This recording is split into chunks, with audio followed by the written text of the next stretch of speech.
और एक भयानक शैतान। दोस्तों, आप माँ के बारे में तो भली भांति ही जानते होंगे। माँ एक ऐसा शब्द है जिसने बड़े बड़े शक्तिशाली इंसानों को अपने कदमों में झुकाया है। यहाँ तक कि खुद ईश्वर भी माँ की ममता के सामने जीत नहीं पाए हैं। इसलिए दोस्तों, माँ के कदमों में स्वर्ग माना जाता है। ये एक ऐसी माँ की कहानी है जिसने अपने बच्चे की जान बचाने के लिए एक खूंखार शैतान से सामना किया था। ज्यादा देर न करते हुए चलते हैं, सुनते हैं इस कहानी को। दोस्तों, एक शहर के नजदीक झोंपड़पट्टी में एक परिवार रहा करता था। इस परिवार में मात्र 3 लोग रहा करते थे। इस परिवार में पति, पत्नी और एक बेटा था। पति का नाम अशोक था और पत्नी का नाम रागिनी था। बेटा मात्र 2 साल का था, जिसका अभी तक नामकरण भी नहीं हुआ था। ये परिवार बहुत ज्यादा गरीब हुआ करता था। अशोक घर चलाने के लिए कचरे में से प्लास्टिक बीन कर अपना घर चलाता था। अशोक सरकारी जमीन पर झोंपड़पट्टी डालकर अपने परिवार के साथ रह रहा था, इसलिए उसकी अपनी जमीन भी नहीं थी।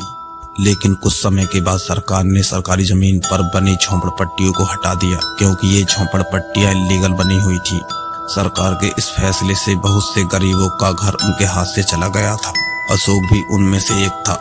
अशोक के पास इतना पैसा नहीं था कि वह किराए का मकान किराए पर ले सके, इसलिए अशोक ने अपनी झोंपड़पट्टी का सामान उठाकर एक शमशान घाट के नजदीक अपना तंबू लगा लिया और वहीं पर अपने परिवार के साथ रहने लगा।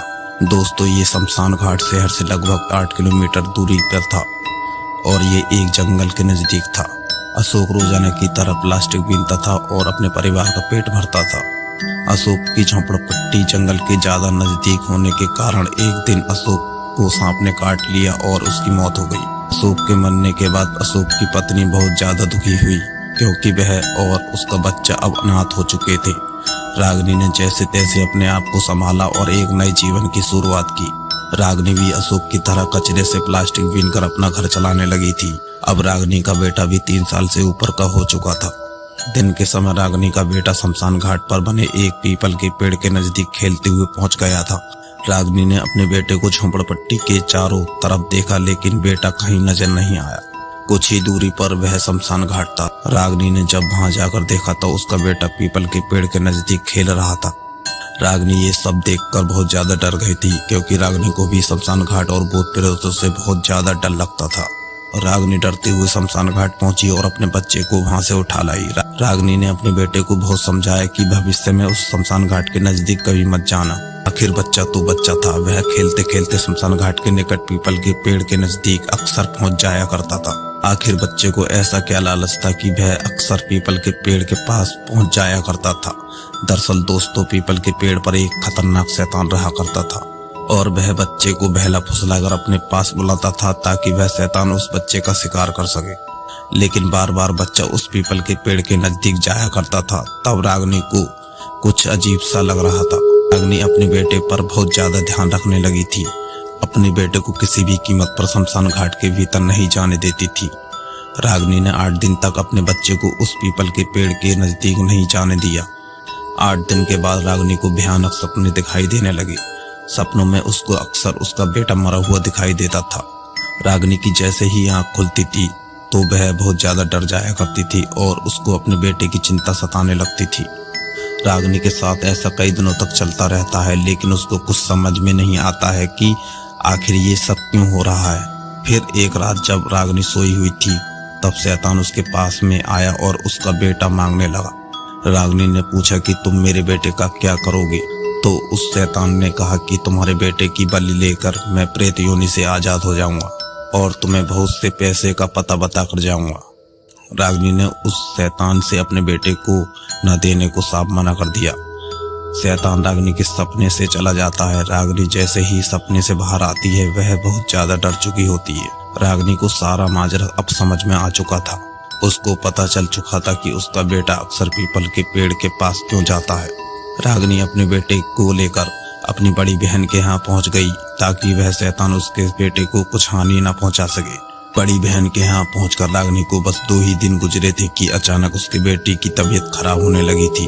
रागिनी की बड़ी बहन ने रागिनी के बेटे को डॉक्टर से दवाई दिलवाई, लेकिन कुछ भी असर नहीं हुआ। रागिनी की बड़ी बहन उसके बेटे को एक झाड़ फूक वाले बाबा पर लेकर पहुंच गई।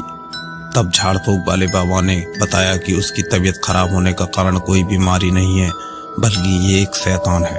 बाबा ने बेटे की मौसी और रागनी से कहा कि अगर 4 दिनों के अंदर इस बच्चे का इलाज नहीं हुआ तो ये बच्चा मर जाएगा। बाबा की ये बात सुनकर बेटे की माँ बहुत रोने लगी और बाबा से कहने लगी कि मेरे बेटे को कैसे भी करके बचा लो। वह शैतान उस बच्चे पर इस तरह हावी हो चुका था कि वह शैतान बाबा के कब्जे में भी नहीं आ रहा था। बाबा ने रागनी को एक आखिरी रास्ता बताया। बाबा ने कहा कि तुम्हारी बेटे की जान तो बच जाएगी, लेकिन ये रास्ता बहुत ही ज्यादा खतरनाक है, इससे तुम्हारी जान को भी खतरा हो सकता है। अपने बच्चे की जान बचाने के लिए रागनी किसी भी हद तक जा सकती थी, चाहे वो मौत का सबर क्यों न हो।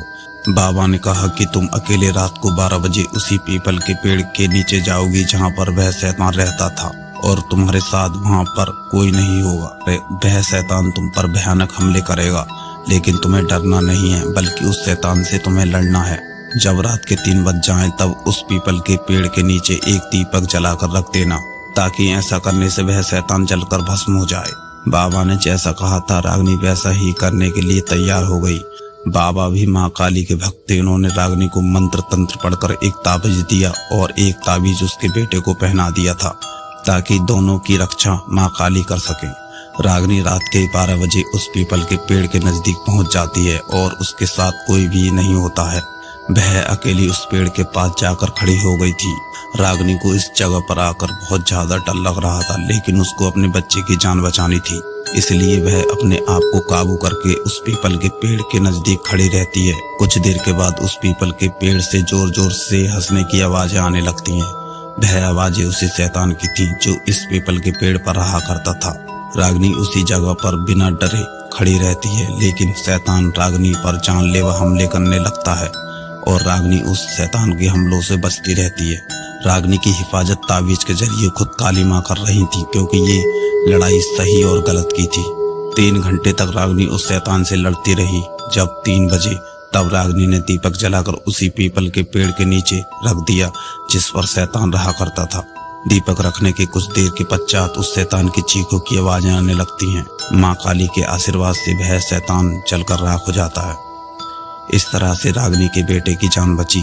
दोस्तों, रागनी को भूत प्रेतों से बहुत ज्यादा डर लगता था, लेकिन उसके बच्चे की जान पर आई तो रागनी ने भी विकराल रूप धारण कर लिया था।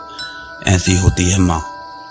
दोस्तों, आपको ये कहानी कैसी लगी हमें कमेंट में जरूर बताएं और इस कहानी को अपने दोस्तों के साथ शेयर करना न भूलें। नमस्कार दोस्तों, मिलते हैं अगली एक नई कहानी में। हमारे चैनल को एक बार सब्सक्राइब जरूर कर दें।